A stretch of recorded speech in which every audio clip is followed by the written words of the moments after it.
한 주의 시간 속에도 참 일이 많았던 것 같아요. 비가 많이 오면 많이 와서 걱정이었고, 또 비가 안 오면 안 와서 걱정이었다. 비가 많이 오니까 계속 이제 교회에 문제들이 있으니까 계속 살피게 되고, 또 혹시 더 큰 문제가 있지 않을까 고민하게 되는 시간들이 됐었는데, 이제 또 날씨가 더워지니까 잠을 자는 게 어려우시죠. 어저께 잘 주무셨나요? 저희는 조금 잘 못 잤습니다. 그러니까 저희 집이 워낙 좀 더운 상황이다 보니까 아이들도 자고 일어났는데 개운해야 되는데 자고 일어났는데 더 힘들어요. 몸이. 네, 그런 부분들이 있습니다. 근데 이러한 어떤 환경의 문제들을 볼 때 저희들은 그냥 날씨가 더워서 힘들어, 날씨가 더워서 어려워 라는 것만 생각을 갖죠. 왜 날씨가 이렇게 더워가지고 나로 하여금 힘들게 하고 짜증나게 만드냐라는 생각을 더 많이 갖습니다. 근데 사실 저희가 조금 더 고민해 보면 지금의 날씨가 이렇게 더워지는 건 정해진 수순이었어요. 사실은요. 왜 그러죠? 저희가 그동안 잘 먹고 잘 살기 위해서 여러 가지 그 환경을 파괴하는 많은 일들을 이뤄왔었잖아요. 그냥 남사만 갔었어도 지지난주에 남사를 갔었었죠. 남사에 가서 일주일이 있다 보니까 거기도 비는 많이 왔고 습한 부분도 있지만 뭐가 좋냐면 그 나무와 풀들이 막 이렇게 우거져 있으니까 아침에 일어나면 개운해요. 잠을 조금 덜 자도. 이 공기의 차이가 상당히 큽니다. 그래서 조금 덜 자도 공기가 좋으니까 몸이 좀 개운한데, 근데 집에 있으면 더 많이 자도 아침에 일어나면 힘들어요. 이게 이제 환경에 대한 문제인 거죠. 저희는 잘 알지 못하지만 이 환경적인 부분, 공기 뭐 이런 부분들이 인간에 미치는 영향이 상당히 큽니다.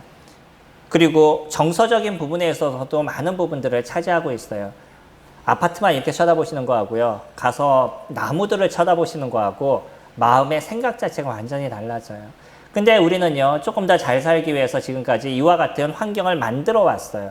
그러니까 이 환경을 만들면서 그냥 잘 살 것만 생각해서 오다 보니까 그 뒤에 남아져 있는 그 냇가가 없어져 버리고 나무가 없어져 버리고 공기가 안 좋아져 버리는 이런 문제들에 대해서는 등한시 여기 왔던 거죠. 근데 이제 역으로 무슨 문제가 생기냐면 그 환경이 지금 우리들을 고통스럽게 만드는 거죠. 어떤 면에서는 저희들은 조금 날 수도 있습니다. 이번에 일본의 얘기를 들어보니까 심각하더라고요. 논에 물을 대잖아요. 곡식이 자라가기 위해서. 물을 대는 그 논에 가재가 둥둥둥둥 떠 있는데 새빨개요. 무슨 얘기죠? 익었다는 거예요. 익어가지고 새빨갛게 둥둥둥둥 떠 있어요. 제가 사진을 봤는데 진짜 새빨갛더라고요. 그만큼 물이 뜨거운데 재보니까 40몇 도 정도 돼요. 엄청난 폭염인 거죠. 지금 전 세계가 그렇습니다. 우리나라에서 조금만 밑에 내려가는 일본도 그렇고요. 중국 같은 경우는 한 곳에서는 폭우가 내리고 한 곳에서는 가뭄이고 난리죠. 전 세계적으로요. 근데 이런 문제를 보면서 저희는 무엇을 생각하게 될까요? 많은 사람들은요, 왜 이렇게 힘들어? 왜 이렇게 어려워? 왜 이렇게 비가 많이 와? 왜 이렇게 날씨가 더워? 이러해서 생기는 마음의 짜증, 화, 이것만 갖고 생각을 가져요. 그러니까 이런 문제로 인해서 나타난 내 마음의 감정 있잖아요. 이 감정만을 갖고 사람들은 생각한다는 거예요. 그래서 그 감정에 치우친 인생을 살아가요. 이런 사람들은 계속적으로 힘든 인생을 살아갈 수밖에 없습니다. 우리들의 마음은요, 누가 그렇게 표현했잖아요. 10개를 물속은 알아도 한 개를 사람 마음속은 알 수 없다고. 이거는 뭐 사람이 생각이 숨겨놓고 있다는 얘기로 얘기하는 것도 있지만, 또 한편으로는 뭐냐면 자기 스스로도 내 마음이 어떤지를 나도 모른다는 거예요. 그러니까 저 사람의 마음이 어떤지에 대해서 내가 잘 알지 못하는 건 내가 내 마음도 잘 알지 못하는 거죠. 그래서 내 마음이 어떤지에 대해서 사실 많은 사람들은 잘 안다라고 생각하지만 자기의 마음도 자기가 잘 알지 못해요. 그러다 보니까 나타나는 현상만 보고 생각을 갖는 거죠. 짜증나면 짜증난 대로, 즐거우면 즐거운 대로. 그냥 이것만 갖고 인생을 살아가는 거예요. 조금 더 기능적인 사람들은요, 어떤 인생을 살아가냐면 문제가 생기면 이 문제가 어디에서 오는지에 대한 원인부터 찾아가기 시작하는 거죠. 환경이 안 좋아졌어요. 날씨가 더워졌어요. 그럼 원인을 우리는 어디서 찾죠? 예전에 우리가 이렇게 많이 실수했구나. 그러면 다시 환경을 복원시켜야 되겠다. 우리나라도 지금 조금 잘 살아지다 보니까 하는 게 뭐냐면 환경을 다시 복원시키는 일을 하고 있죠. 조금 더 여유가 생긴 거예요. 그래서 청계천 복원했잖아요. 지금 성남도요. 여기 상대원 3동 개발을 하면서 공약으로 내건 것 중에 하나가 뭐냐면 상대원 천이 있죠. 아시나요? 상대원이 아니라 여기 성남 그 하대원에 흐르는 그런 물이 있습니다. 아시나요? 예, 예전에 사셨던 분은 아실 거예요. 거기가 그 지금 도로로 복귀해놨지 거기에 원래 냇물이 흘렀던 곳이에요. 거기를 다시 복원하겠다라고 얘기를 하고 있습니다. 물론 이 사람은 아파트 조합원이 되기 위해서, 조합장이 되기 위해서 내건 공약인데 어떤 면에서는 솔깃한 마음이 있어요. 그냥 우리 집 근처에도 내과가 흐른다면 얼마나 좋을까 이런 마음을 저 개인적으로 갖고 있죠. 지금의 시대의 모습은 우리가 조금 좋아지니까 뭔가 좀 해결할 수 있는 좋은 길을 찾아가는 거예요. 그러면 환경이 좀 나아지니까 예전보다는 좀 나은 부분들을 가질 수 있는 거죠. 원인을 찾아야 되는 겁니다. 근데 더 중요한 건 뭐냐면 환경이 이렇게 됐었을 때 진정한 원인은 무엇일까요? 그건 주님이 얘기하신 것처럼 세상에 종말이 점점 다가와 오고 있다는 겁니다. 그거 생각하시나요? 그리스도인들도요, 때로는 하나님을 아는 사람들조차도 지금 환경에 대해서 안 좋은 것만을 얘기를 하지 그것으로 일어나고 있는 경고에 대해서는 자꾸 잊어먹는 인생을 살아가고 있다는 거예요. 원인을 찾아야 되는 거죠. 성경은 분명하게 저희들에게 경고를 해주고 있습니다. 그 경고는 지구가 언젠가는 멸망을 할 때가 있다는 거예요. 그것에 있어서는 저도 정확하게 100% 말씀을 드릴 수 있어요. 왜냐하면 10년 전과 20년 전의 모습과 지금의 이 세계의 모습은, 지구의 모습은 너무나 많이 변해 있어요. 앞으로 10년이 더 지나면 어떨까요? 이 환경에 대한 문제가 저희가 생각하는 그 이상의 문제가 되어져 갈 것이에요. 그만큼 분명한 거는 지구는 점점 죽어가고 있다는 거죠. 그럼 지구가 죽으면 어떻게 되겠어요? 사람이 살 수 있겠어요? 없겠어요? 물론 뭐 우주로 나가겠다라고 얘기해가지고 우주선 막 쏴대고 제2의 별을, 지구를 찾는다고 그러지만 아직까지 저희가 갖고 있는 기술로는 달도 제대로 가지 못하는, 편하게 가지 못하는, 가기는 가지만 제대로 가지 못하는 그런 기술력을 저희들이 갖고 있는 거죠. 근데 그 먼 곳까지 혹시 있다 할지라도 그것을 언제 만들겠어요? 중요한 건 우리가 살아가는 이곳이죠. 왜 하나님께서는 이런 부분을 예전부터 경고해주고 계셨냐는 거예요. 예전엔 그 사람들이 이 지구가 이렇게 멸망할 거라고 생각을 했을까요? 성경이 적혀진 2000년대 시대 속에서 사람들이 지구가 멸망할 것에 대해서 고민하면서 인생을 살았을까요? 제가 생각할 때 전혀 아니라고 생각돼요. 그때는 그런 것을 고민할 만한 상황이 아니었던 거는 충분히 환경이 그때는 어렵지 않았다는 것이에요. 근데 2000년이 지났더니요. 지금은 저희가 진짜 누구든지 고민하는 시대를 갖고 있어요. 조금 고민하는 청년들은 커피를 마셔도 그 물컵을 갖고 다녀요. 그래서 거기다 받아서 다닙니다. 플라스틱을 좀 안 쓰겠다고. 나름대로 노력을 하는 거죠. 미국에 있는 친구를 제가 2년 전인가 3년 전에 만났었는데 그분도 자녀들한테도 그러고 아주 철저하게 가르쳐요. 이 환경 오염 때문에 심각함을 알기 때문에 그것을 어떻게 줄일지에 대해서 많은 노력을 하고 있더라고요. 조금 고민을 하면 그런 어떤 준비들은 해나가지만 그러나 분명한 거는요. 그런 수고와 노력이 우리에게 필요하지만 이것만으로는 해결될 수 있는 것이 아니라는 거예요. 더 중요한 거는 분명하게 다가올 지구의 멸망에 대한 부분입니다. 우린 그 원인을 찾는 것이에요. 그 원인을 찾으니까 이 원인을 찾으면서 어디로 가게 되냐면 이것을 그러면 어떻게 해결할 것인가. 지구가 멸망하니까 난 그냥 오늘 먹고 마시고 놀자라고 생각하는 것이냐. 아니면 진짜 왜 지구는 멸망해야만 됐고 이 지구는 왜 그렇게 해서 존재해야만 됐는지에 대한 근원적인 것을 저희가 찾아가느냐에 대한 부분인 거죠. 그래서 저희들이 성경을 보는 것입니다. 성경은요. 이 세상이 창조될 때부터 시작해서 이 세상이 멸망할 때까지의 모든 내용을 그대로 적어주고 있어요.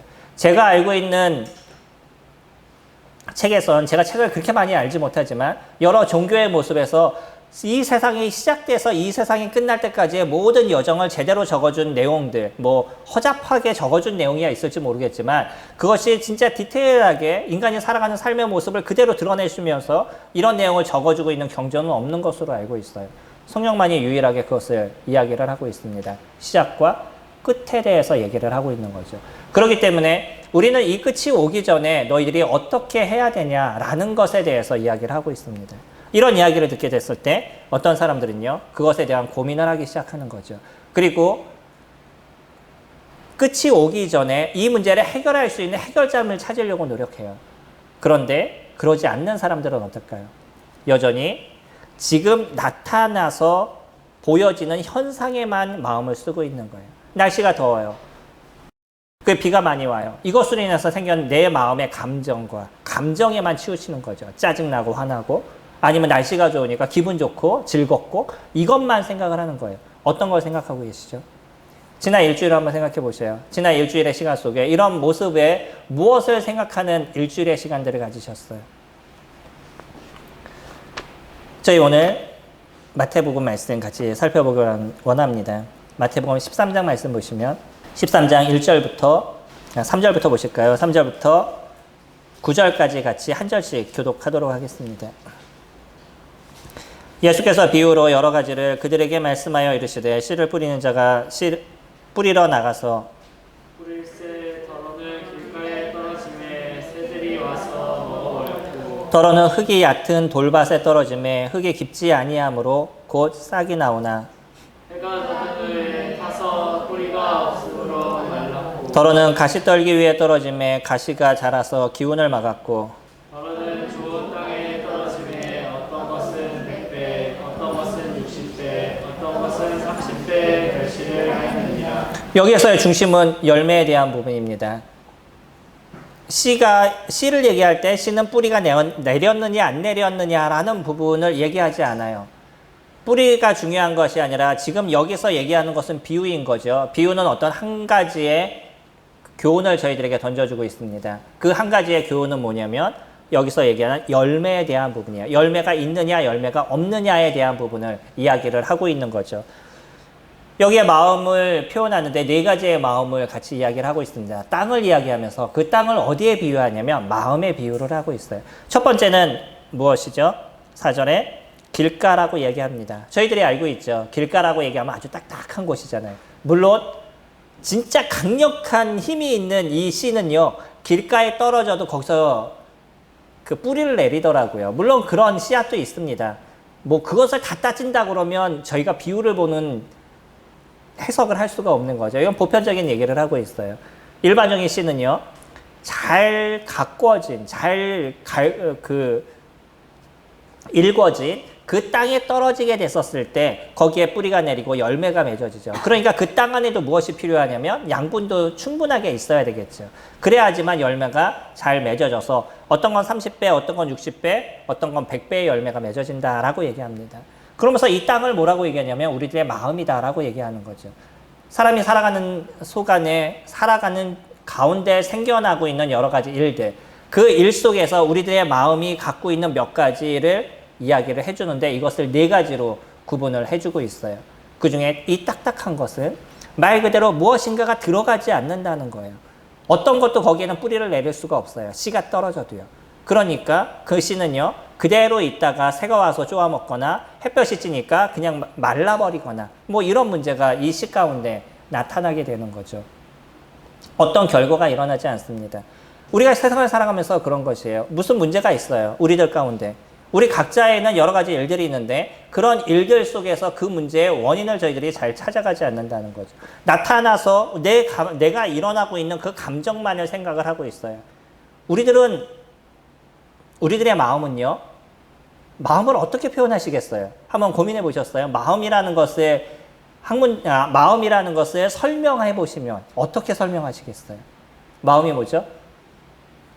머리는 뭐죠? 생각은 뭐고 마음은 뭐죠? 그리고 또 머리는 뭐고? 뭐 여러 가지 얘기를 다 쓰잖아요. 근데 마음이라는 표현을 쓸 때는 머리에서 얘기하는 아니면 생각을 얘기하는 것과 조금 다릅니다. 무엇이 다를까요? 한번 사전을 찾아보시면 제가 생각한 거하고 똑같이 적어주더라고요. 그게 뭐냐면 마음이라는 거는 생각과 감정이 섞여져 있는 거예요. 그러니까 내가 아는 것으로 인해서 감정이 함께 일어나는 것, 감정과 어우러져 있는 것, 이것을 마음이라고 이야기를 합니다. 우리는 보통 생각이라고 얘기했을 때 내가 머릿속에 갖고 있는 거예요. 이것은 그 이성적인 거죠. 근데 이 이성적인 것이 이성으로 끝나는 것이 아니라 사람이 무엇인가 행동을 하기 위해서는 머리의 생각을 통해서 일어나는 감정과 그것을 통해서 나타나는 나중에 행동으로 드러나게 되는 거예요. 이게 사람이 움직이는 기본적인 패턴인 거예요. 그러니까 머릿속에 있다라고 이것이 다가 아니라 사람은 그것을 내 마음에 있는 감정을 건드리게 만든다는 거예요. 그래서 감정이 건드려져서 감정이 어떻게 일어나느냐에 따라서 행동이 달라져 가는 거죠. 내가 갖고 있는 생각에 감정이 딱 건드려졌는데 그 감정이 기분이 짜증이 확 나요. 그러면 행동이 어떻게 나타나요? 예, 말은 안 해도 얼굴부터 이그러져요. 나는 아무 문제 없어요 라고 얘기하는데 얼굴에 웃음기가 하나도 없어요. 그거는 이미 감정적으로 상해져 있다는 거예요. 그러니까 그것이 무엇으로 나타나냐면 우리들의 표정이나 행동으로 나타나고 더 안 좋으면 말로 나타나거나 아니면 주먹으로 나타나거나 뭐 이런 것으로 나타나게 되는 거죠. 어제도 제가 저희 그 청년들과 같이 이렇게 오다 어떤 아저씨가 제가 차를 이렇게 오는데 뒤에서 이렇게 오시더라고요. 저는 이쪽으로 들어가야 돼요. 그 마지막 골목이기 때문에 이게 빠져나올 수밖에 없어요. 위례로 이렇게 빠져나오는 길인데. 근데 가는데 뒤에서 이렇게 계시는데 안 들어와요. 이분이 지나가길 바랬는데. 그럼 어떻게 해요? 마지막에 그냥 이렇게 들어와야죠. 그래서 이제 나중에 이렇게 들어왔더니 뒤에서 막 빵빵거리시더라고요. 그래서 이제 그래서 끝났다고 생각해서 왔는데 제가 차를 딱 세우려고 하는 상황에 두 차선이에요. 제가 세우는 차선은 이렇게 가야 되는 거고 이 차선은 이렇게 가야 돼요. 근데 이쪽으로 와서 그냥 확 들어와 버리신 거예요. 앞에. 한 요만큼 차이 났어요. 사고 날 것과. 그래서 그런가 보다 그러고 뭐 화났으니까 그런가 보다 하고 딱 말았는데 그 다음부터 제가 갈 때마다 막아요. 4번인가 5번을 계속 그러다 보니까 그 감정 조절이 안 되더라고요. 마음 가운데. 예. 어떤 원인이 발생하게 되는 거죠. 이런 원인이 발생하면 이성보다 무엇이 더 먼저 움직이냐면 감정이 더 먼저 움직이는 거예요. 이 감정이 일어나게 되니까 무엇이 나타나냐면 행동이 드러나게 되는 거죠. 근데 이 행동을 이성이 감정을 컨트롤하고 행동을 컨트롤하지 않으면 그때서는 어떤 문제가 생기냐면 걷잡을 수 없는 어떤 문제들이 인간 가운데 생겨나게 되는 거예요. 현상만 보면요. 이 사람이 이랬기 때문에 나는 이렇게 행동하는 게 맞아라는 당위성만을 얘기하는 거예요. 이게 딱딱한 돌밭에 서 있는 사람들의 마음을 대변해주고 있는 겁니다. 이 사람들은요, 이성적인 것이 그렇게 중요하지 않아요. 나한테 일어난 감정, 그 감정에 대한 것에 대한 어떤 보상, 이런 것을 받아야 된다는 생각을 가져가고 있는 거죠. 환경이 안 좋아요. 그 왜 안 좋은지에 대해서 그것을 찾아보고 진짜 절대자가 있는지 왜 절대자는 그것을 우리 가운데 얘기하셨는지에 대해서 고민해 보시는 사람들은요. 하나님을 찾게 되는 거예요. 근데 그러지 않는 사람은요. 그냥 짜증만 내고 화만 내는 거죠. 원인이 그렇습니다.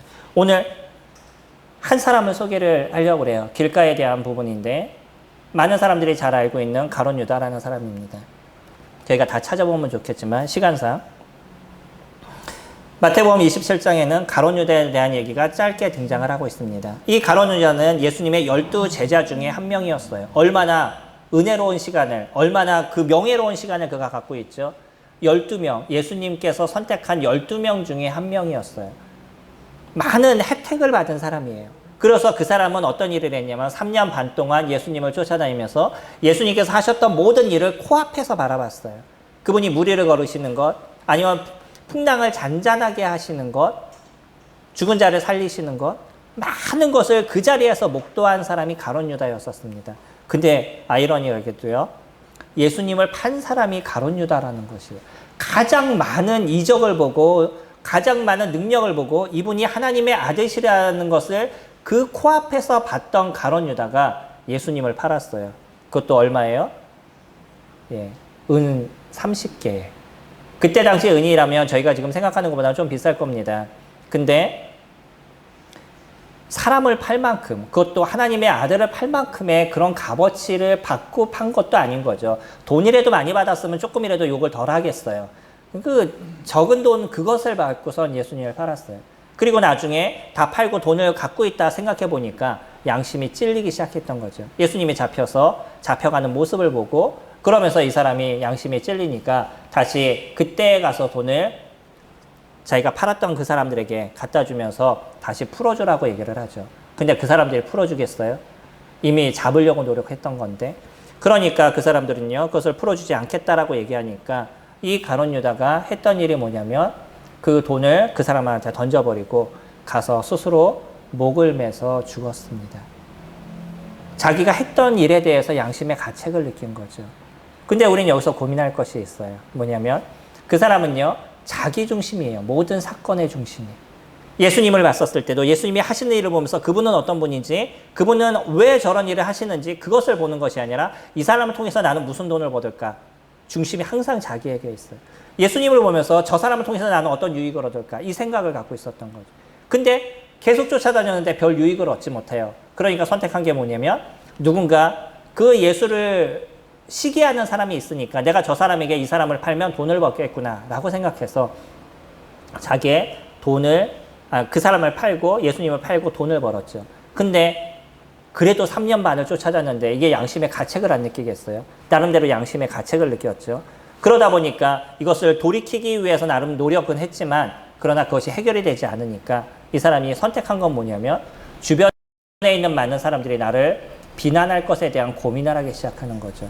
자기가 같이 다녔던 10명의 사람들, 친구들, 이 친구들이 자기를 비난할 것에 대해서 생각하고 자기 나름대로 자기가 실수한 것에 대해서 생각을 하다 보니까 그 실수에 대해서 그것을 회복할 수 있는 부분, 원인이 무엇인지, 내가 왜 이런 일을 했는지에 대한 원인을 찾기 이전에 지금 현상 속에서 자기 감정에 대한 부분을 해결하기를 원했다는 거야. 창피함과 두려움과 이런 것을 해결하기를 원했는데 그것의 해결의 결과가 무엇이에요? 죽음을 선택하는 것이었어요. 이 사람은요, 자기의 잘못에 대해서 후회는 했지만 무엇을 하지 않았냐면 회개를 하지 않았다는 거예요. 돌이키지 않았다는 거예요. 자기가 진짜 왜 이런 잘못을 했는지 그 잘못을 갖고 하나님께 가서 돌이키고 하나님 제가 잘못했습니다 라고 고백하는 거. 예수님을 판 것이 중요하지 않아요. 그에게 있어서 진짜 중요한 것은 뭐였었냐면 하나님께 나가서 돌이키고 회개하고 하나님 앞에 마음을 내려놓는 그것이었다는 것이에요. 하나님께서 원하시는 것. 진정한 원인을 찾아보고요. 거기에서 얻어진 중요한 것을 얻기를 원했던 게 하나님의 마음이셨어요. 근데 유다는요, 여전히 자기중심적이었다는 거예요. 인생을 살아가는 많은 사람들이 대부분 여기에 놓여져 있습니다. 모든 것이 자기중심적인 거예요. 교회를 나오는 것도 자기중심적인 것이고 사람들을 돕는 것도 자기중심적인 거예요. 내가 이 사람을 이렇게 도왔으니까 거기에 대한 대가가 나에게 있겠지. 그래도 내가 이 사람을 도왔으니까 나는 이렇게 착한 사람이겠지라고 생각한 자기 스스로의 위안과 자기 스스로의 자기를 위한 부분들, 이런 것들을 사람들은 갖고선 인생을 살아간다는 거예요. 내가 하나님을 열심히 섬기니까 나에게 무엇인가 도와주겠지. 이런 사람들은요, 뿌리가 내리질 않아요. 그 땅에 뿌리가 절대 들어갈 수가 없어요. 기독교인이라고 얘기하고 침례도 받고 그렇게 인생을 살아가지만 여전히 그 안에 누가 없냐면 예수 그리스도가 존재하지 않는다는 거죠. 이건 무서운 일입니다. 3년 반 동안 예수님을 쫓아다닌 사람이 있었어요. 근데 그 사람이 나중에 했던 행동이 예수님을 팔았다는 거예요. 그리고 나서 문제가 발생해도 거기에 대해서 회개하지 않아요. 오직 자기만을 위한 생각의 마지막 결단을 그가 이뤄가게 되죠. 두 번째 사람은요, 5절에 더러는 흙이 얕은 돌밭에 떨어짐에 흙이 깊지 아니하므로 곧 싹이 나오나 해가 돋은 후에 타서 뿌리가 없어져 말라버렸고. 이 사람에 대해서 이 사람은 어떤 사람입니까? 라고 사람들이 물어봤어요. 제자들이 예수님께. 그랬더니 예수님이 이에 대해서 해석해 주시는데 20절에 보시면 돌밭에 뿌려졌다는 것은 말씀을 듣고 즉시 기쁨으로 받되 그 속에 뿌리가 없어 잠시 견디다가 말씀으로 말미암아 환난이나 박해가 일어날 때에는 곧 넘어지는 자요. 이 사람들은요, 나름대로 이런 그 좋은 일들이 있었을 때 거기에 대해서 기쁨을 누리고 그 기쁨에 대해서 즐거움을 갖는 사람이다라고 이야기를 합니다. 예수님에 대한 얘기를 들었어요.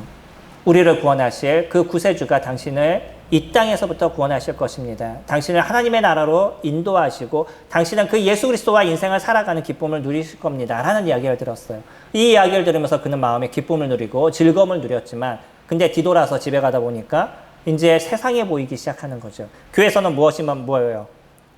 예, 교회 왔더니 교회에서는 그 예수를 따르는 사람들만 보다 보니까 나도 그 분위기에 이끌려서 그렇게 됐어요. 그리고 마음에 기쁨이 됐고 즐거움이 됐고 성령을 받았다. 나 성령 충만을 입었다. 이런 생각을 갖고 집에 돌아갔는데 버스를 타는 순간부터 누구를 보게 되냐면 세상 사람들을 보게 되는 거죠.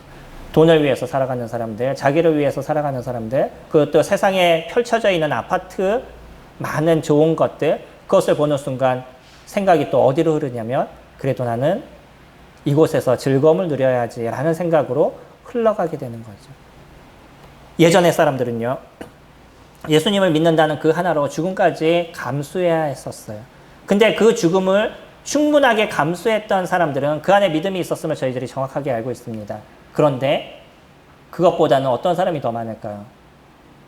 다시 예수님을 모르겠습니다라고 부인한 사람들이 많이 존재하고 있다는 거예요. 우리는 성경에서도 그런 사람이 등장합니다. 요한복음에 보면 한 맹인이 나타나요. 이 맹인은 날 때부터 눈이 보이지 않았던 사람이었었어요. 그래서 이 맹인은 눈이 뜨기 위해서 항상 고민하고 생각하고 있었었는데 어느 날 예수님과 제자들이 지나갈 때 그 맹인을 보았어요. 그리고 나서 예수님이 그 사람을 불쌍히 여기셔서 그 사람 눈에 진흙을 바르고요. 그리고 실로암이라는 곳에 가서 눈을 씻으라고 얘기를 했습니다. 이건 예수님이 침을 뱉어서 흙에서 진흙을 이겨서 눈에 발랐으니까 이런 퍼포먼스를 하면 눈이 떠진다라는 게 아니냐라는 거예요. 어떤 사람들은 거기에 집중하게 되는 거죠. 중요한 건 뭐였냐면 예수 그리스도 그분의 명령이었어요. 그리고 나서 이 사람은 그 얘기를 듣고 한번 생각해 보세요. 어떤 사람이 침을 뱉어서요. 흙에다가 침을 뱉어가지고 그걸 이겨가지고 눈에다 발라놓고 물에 가서 씻어라 그러면 가겠어요? 안 가겠어요? 뭐 이런 사람이 다 있나라는 화가 나지 않겠어요? 근데 이 맹인은요. 어쩌면 중간중간 예수님이 어떤 분인지에 대해서 얘기를 들었는지도 모르겠습니다. 그리고 그에게서는 진짜 절박한 게 있었어요. 무엇이겠어요?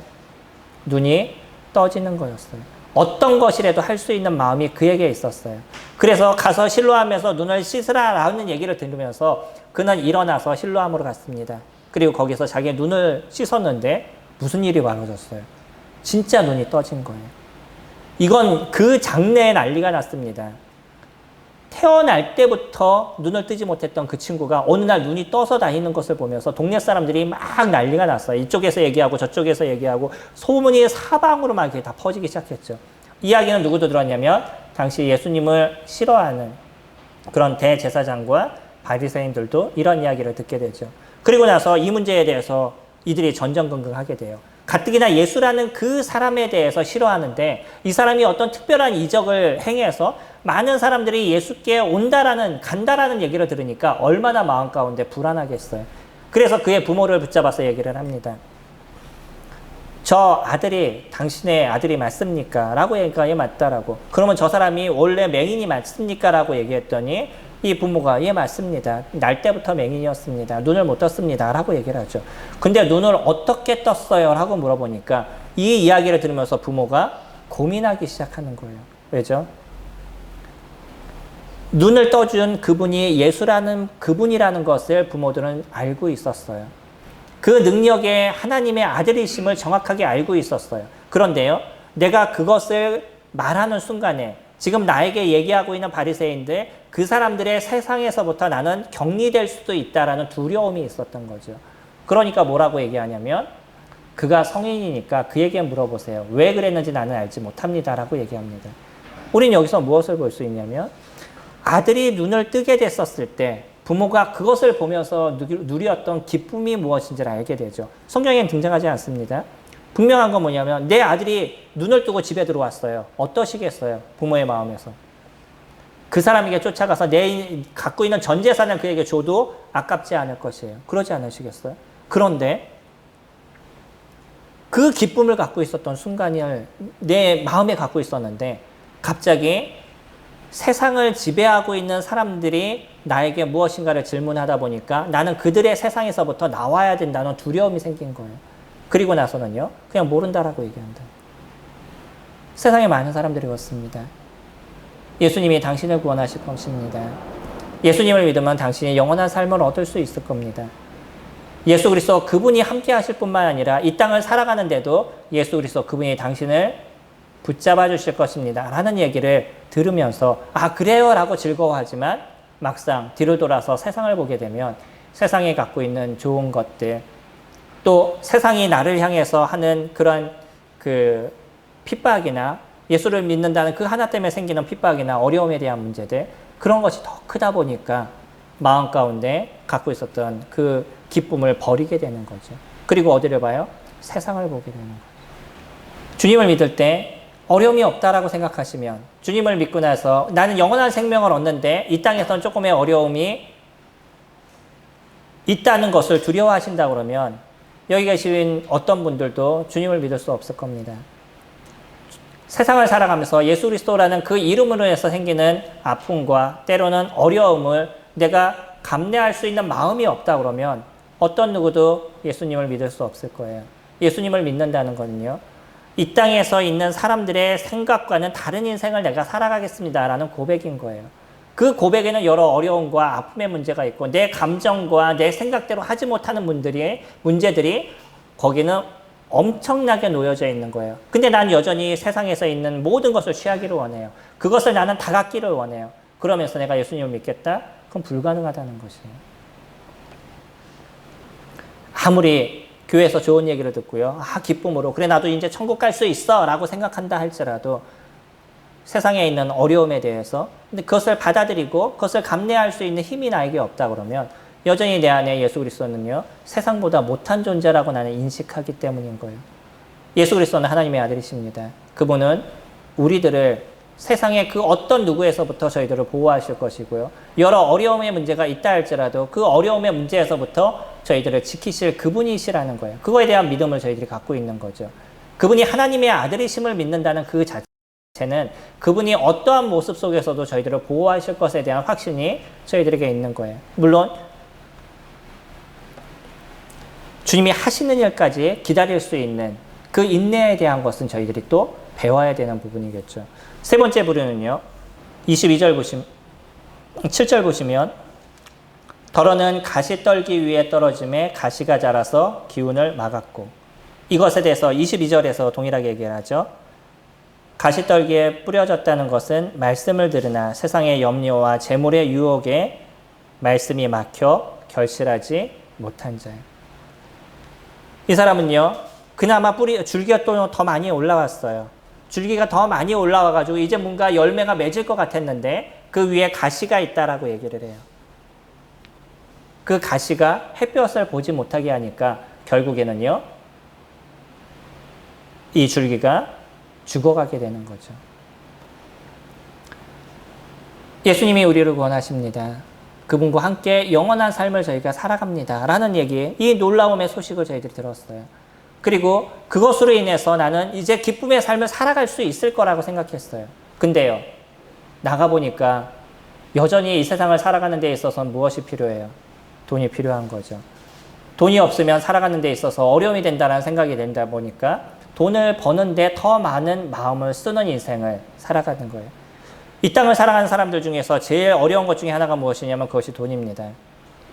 교회를 섬기는 데 있어, 교회를 섬긴다는 표현이 그러죠. 예수님을 섬기는 데 있어서 돈을 이길 수 있는 힘이 없으면 저희가 예수님을 섬길 수가 없어요. 돈이 예수님보다 더 중요하다라고 우리가 느껴진다 그러면 우리는 예수님을 섬기는 데 있어서 한계의 모습을 분명히 갖게 됩니다. 이 부분에 대해서 예수님은 비슷한 한 사람에 대해서 저희들에게 이야기를 해주고 있어요. 그는 부자 청년이었었습니다.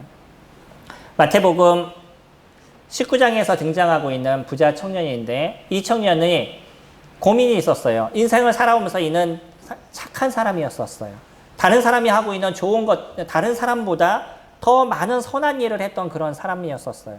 어떤 것도 했냐면 율법도 잘 지키는 일을 그가 했었습니다. 그런데 한 가지 고민이 있었어요. 내가 인생을 이렇게 착하게 살고 다른 사람들도 도와주면서 살고 그리고 율법도 잘 지키면서 살았는데 근데 나는 영원한 생명을 어떻게 얻을까라는 고민이 있었어요. 그러다 보니까 모든 것을 안다라고 생각하는 그 예수님을 찾아가서 질문을 하게 됩니다. 제가 어떻게 하면 영생을 얻을까요? 라고 물어봐요. 그때 예수님께서 율법을 지켜야 된다라고 얘기했더니 이 친구가 저는 율법을 다 지켰습니다 라고 얘기를 해요. 그래서 그 얘기를 들으면서 주님께서 그래 잘했다. 그런데 네가 갖고 있는 그 재물을 다 팔아서 가난한 사람에게 주어라 라고 얘기했더니 그 얘기를 듣는 순간에 고민이 시작이 됐어요. 자기가 갖고 있는 돈, 이 돈을 다 버린다는 자체는 그가 할 수 없는 일이라는 생각이 들었던 거죠. 그래서 뒤를 돌아서 고민하면서 집으로 돌아갔습니다. 율법, 나름대로 자기가 생각하는 대로 잘 지킬 수도 있어요. 하나님 보실 때 완전하지 않지만 본인이 생각할 땐 그냥 난 남들보다 잘 할 수 있다라고 생각하고 그렇게 해 갈 수도 있습니다. 다른 사람들을 위해서 잘 살아갈 수도 있어요. 선한 삶을 살아갈 수도 있습니다. 그런데요, 그에게도 버리지 못했던 그 하나가 무엇이냐면 자기의 물질에 대한 부분이었어요. 자기의 돈을 다 팔아서 다른 사람을 나눠주는 것. 이제 내가 돈이 없다라고 생각했었을 때 인생이 무너져 버리는 거죠. 그러다 보니까 그는 근심하면서 집으로 돌아가게 됐다는 거예요. 인생을 살아가는데 물질을 이길 수 있는 힘이 우리에게 없다면, 돈이 하나님보다 더 중요하게 우리가 생각이 된다면 우리들 마음에 주님이 함께 자리를 잡으실 수가 없어요. 우리는 여전히 돈에 대한 고민을 합니다. 그러지 않으시나요? 인생을 살아가면서 돈에 대한 고민을 안 하시나요? 당연히 하시죠.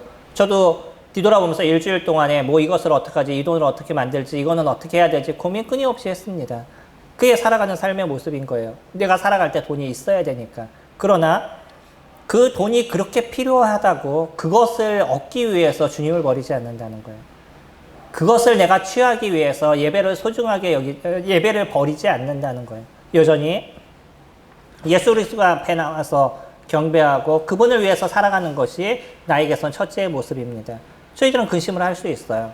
충분히 고민을 할 수 있습니다. 그런데 무엇을 안 버려요? 예수 그리스도의 그 놀라우심, 나의 주님이 되심, 그분이 나의 하나님이심에 대해서 버리지 않는 인생을 살아가요. 그리고 이것이 버려지지 않는다는 것은 내가 살아가는 삶에 그리스도가 먼저가 되는 인생을 여전히 일주일의 삶에도 살아간다는 거예요. 우리는 감정적으로 여러 가지가 발생할 수 있습니다. 제가 초두에 얘기했던 것처럼 그렇게 감정적으로 화가 나서 아우 욕이라도 한마디 해줄까라는 그 생각이 확 올라오는 그런 부분들이 나타나요. 하지만 무엇이 옳은가를 끊임없이 생각하게 되는 거죠. 머릿속에 감정을 어떻게 이길 것인가 머릿속에 끊임없이 생각하게 되고 이 속에서 나는 어떤 행동을 취해야 될 것인가에 대해서 끊임없이 생각하게 돼요. 그리고 나서 최종적으로 그 감정을 이길 수 있는 힘을 주님 앞에 구하게 되는 거죠. 그러지 않았으면 그 사람과 싸우게 됐을 거예요. 충분히 이제 그 사람이 도망가지 못할 자리까지 딱 몰아놔서 제가 사이드 브레이크를 올리고 차에서 딱 내릴 수 있는 모든 준비를 다 해놨어요. 마지막에는. 근데 그래서 제가 내리게 되면 싸워야 되잖아요. 그 마지막 행동, 그것을 하지 않는 것. 그게 삶에서 이루어지고 있는 예수 그리스도 그분을 붙잡는 인생이라는 거예요. 그게 돈보다 내 감정보다 무엇이 더 옳은 것임을 붙잡는 삶이냐면 예수 그리스도 그분을 붙잡는 삶인 겁니다. 우리는 인생을 살아갈 때 그런 인생을 살아가는 거예요. 그것이 주님을 믿는 사람들의 모습이다라고 성경은 저희들에게 얘기해요. 그래서 그 마지막 얘기하고 있는 것. 8절에 더러는 좋은 땅에 떨어짐에 어떤 것은 100배, 어떤 것은 60배, 어떤 것은 30배의 결실을 하였느니라. 귀 있는 자는 들으라 하시니라. 들으라고 얘기하셔요. 이거는 우리가 들어야 될 얘기를 합니다. 어떤 사람은요, 그 얘기를 들으면서 돌박과 같아요. 아이, 그래, 뭐 교회는 다 그런 얘기를 하지. 그 사람은 여전히 내 눈에 보이는, 아니 내 감정이 일어나는 그것을 더 소중하게 생각을 합니다. 어떤 사람은 돌밭에 떨어진 사람이에요. 이 사람 같은 경우에는 그것으로 인해서 생기는 사회적인 문제, 이것으로 생기는 직장과 동료 간의 문제들, 이런 것이 예수 그리스도 그분보다 더 소중하다라고 생각해요. 그러니까 교회를 나오게 됐을 땐 교회에서 주님을 믿는 사람처럼 얘기하지만 세상에 나가면 세상 사람과 똑같은 삶을 살아가게 되는 거죠. 교회 나온다라고 다 주님을 믿었다라고 얘기하지 않아요. 세상에 나갔는데 세상 사람들과 똑같이 행동해요. 똑같이 욕하고 똑같이 싸우고 똑같이 행동하고. 그렇다고 그러면 그 사람이 무엇이 다른 거죠? 세상과 타협하는 건 똑같은 거 아닌가요? 이런 사람들을 믿었다라고 얘기하지 않는다는 거예요. 누구와 동일하다고 얘기하냐면 돌밭에 떨어진 흙이 깊지 않은 사람과 똑같다라고 얘기하죠. 세 번째는요, 가시 위에 떨어진 씨앗이라고 얘기합니다. 이 사람은 세상의 돈에 대한 욕심을 버리지 못해요. 여전히 돈이 없으면 인생을 살아가는 데 있어서 어렵다고 생각하고 최소 내가 이만큼의 돈을 갖고 이만큼의 인생을 누리는 것이 내가 이 땅 가운데 태어났었을 때 해야 될 기본적인 내 권리라고 생각을 해요. 그러니까 누구보다 더 소중해요? 예수 그리스도, 그분보다 더 소중한 거예요. 세 부류의 기본적인 것이 무엇인지 아시나요? 동등된 것이 자기중심적인 겁니다. 이 세 부류의 동등된 것이 무엇이냐면 자기 감정이 더 소중한 것이에요. 거기에는 예수 그리스도가 더 소중하지 않습니다. 자기가 더 소중한 거예요. 마지막, 좋은 땅에 떨어졌다는 것은요, 30배, 60배, 100배의 열매를 맺는다라고 얘기합니다. 땅이 잘 개간이 되어 있다는 건 하나님의 말씀이 떨어졌었을 때 그 하나님의 말씀이 예 주님 그렇습니다라고 그것을 따라가는 인생을 살아가는 사람이라는 것이에요. 예수 그리스도가 하나님의 아들이심을 내가 그대로 인정하고요. 예수 그리스도 그분을 믿는 믿음 안에서 살아가는 그런 사람들의 모습인 거예요. 그분이 얘기하시는 말씀 하나하나를 소중하게 여기고요. 그분이 나에게 무엇을 얘기하는지에 대해서 하나하나 버리지 않는 인생을 살아가는 거예요. 내가 이것은 듣고 내가 이것은 듣지 않고 내가 이것은 소중하고 이것은 소중하지 않고 라고 얘기하는 것은 말씀을 안 듣는 사람과 똑같은 거예요. 그거는요, 가시밭에 떨어지거나 돌밭에 떨어진 것처럼 내가 하나님의 말씀보다 내 생각이 더 중요한 거죠. 좋은 땅은요, 주님의 말씀이 그대로 심겨지는 자들인 거예요. 예수 그리스도 그분이 어떤 분인지에 대해서 그대로 받아들이는 것이고요. 그분이 어떤 얘기를 하시든지 그것을 따라서 인생을 살아가는 존재들인 거죠. 그렇기 때문에 이 사람들에게 주님께서 하신 얘기가 있죠. 이거는 저희 찾아볼까요? 19장 27절 말씀 보시면 이에 베드로가 대답하여 이르되 보소서 우리가 모든 것을 버리고 주를 따라 싸운데 그런즉 우리가 무엇을 얻으리이까? 예수께서 이르시되 내가 진실로 너희에게 이르노니 세상이 새롭게 되어 인자가 자기 영광의 보좌에 앉을 때 나를 따르는 너희도 12 보좌에 앉아 이스라엘 12지파를 심판하리라. 그들은요, 예수님께서 자신들을 불렀을 때 아무런 가감 없이 예수 그리스도 그분을 쫓았어요. 그리고 3년 반의 시간 동안에 예수 그리스도 그분이 어떤 분인지에 대해서 잘 보고 느끼고 아는 시간을 가졌고 도마가 고백했던 것처럼 나의 주시여 나의 하나님이십니다 라고 고백할 수 있는 예수 그리스도 그분을 마음에 구주로 영접할 수 있는 은혜가 그들에게 있었을 뿐만 아니라 영원히 예수 그리스도 그분을 따르는 삶을 그들이 살아갔다는 거예요. 그렇게 그리스도를 붙잡는 인생을 살아갔을 때 주님께서 무엇을 주신다고요? 그들에게 영원한 생명뿐만 아니라 이스라엘의 12지파를 심판할 수 있는 권세를 이들에게 주시겠다라고 얘기하셔요. 그거는 이들뿐만인가요? 우리는 이들에게 받는 특권이 있습니다. 12제자가 받는 특권이 있어요. 그러나 우리 각자 예수 그리스도를 믿는 좋은 땅에 떨어진 그 씨앗이 열매를 맺어서 예수 그리스도 그분과 함께 살아가는 사람들에게 주어지는 하나님의 은혜가 저희들에게 있다는 거예요. 이 땅에서도 주님께서 그것을 저희들에게 풍성하게 부어주십니다. 뿐만 아니라 영원한 생명을 저희들에게 주실 뿐만 아니라 주님의 나라에서 주시는 그 놀라움이 저희들에게 놓여져 있다는 거예요. 좋은 땅, 돌밭에 떨어지거나 가시밭에 떨어진 사람들처럼 자기가 그것을 취하고 세상에서 그것을 가지려고 노력하지 않는다 할지라도 좋은 땅에 떨어진 그 씨앗처럼 열매를 맺는 삶을 살아가는 자들에게 주님께서 이 땅에서 주시는 은혜와 복이 충분히 저희들에게 놓여져 있다는 거예요. 어떤 것을 선택하시겠어요? 그냥 내가 보고 내 감정에 일어나서 감정대로 살아가는 그런 인생을 사시겠어요? 아니면 원인을 찾아보고 그 원인의 문제를 하나님 안에서 발견하고 그 원인을 해결하는 시간들을 가져가겠어요? 제가 이번 주에 많은 일들이 개인적으로 있었습니다. 여러 사람들과 부딪히는 많은 일들이 있었어요.